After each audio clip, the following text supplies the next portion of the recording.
Have you ever lost something and no matter how many years went by, you still think about it? For one man in Bath, it wasn't the losing, but rather the finding of something that has been gnawing at him. 207's Beth McAvoy joins us with more on this story. Beth?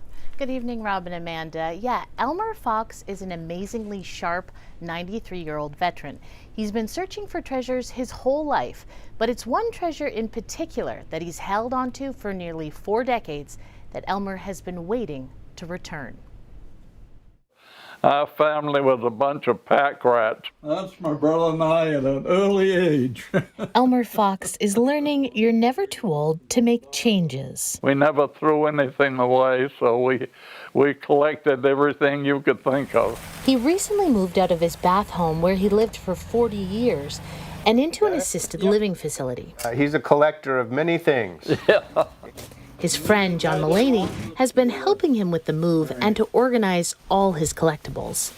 Those were my aunts and uncles' toys. Pins from presidential campaigns, from baseball games, and a number of other things. Is this you, Elmer? Yeah, that's me. One of the many ways Elmer found his treasures, as he calls them, was using a metal detector.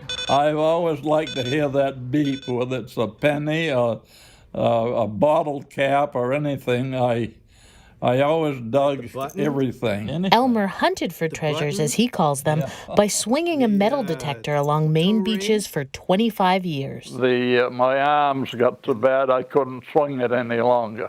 There's one jar that is at least half full of rings. But there's one ring that's been gnawing at the World War II vet for decades. He found it in 1980 while metal detecting on Popham Beach and unearthed it again during his move. He pointed out this ring that was in the jar, and he said, this ring has always bothered me because I've always wanted to find its rightful owner. And like any good friend, John, now turned detective, was on the case of the lost and found ring. I said, well, Elmer, I think we might be able to help you out with that. The clues were in plain sight.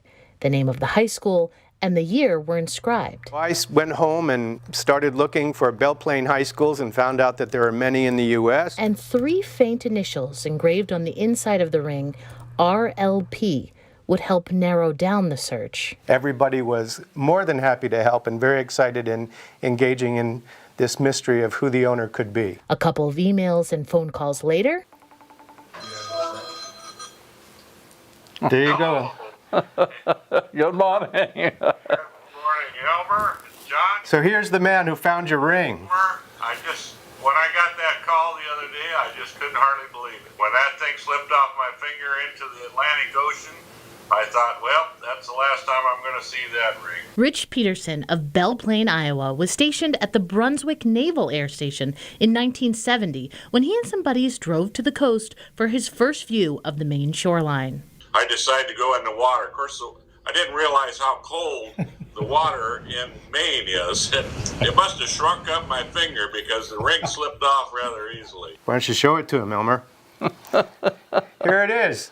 Not bad for being under 4 feet of water for almost 30 years. Oh my goodness. It just amazes me that there's people like you that want to make the effort to find the owner of the ring like that. Greatly appreciated.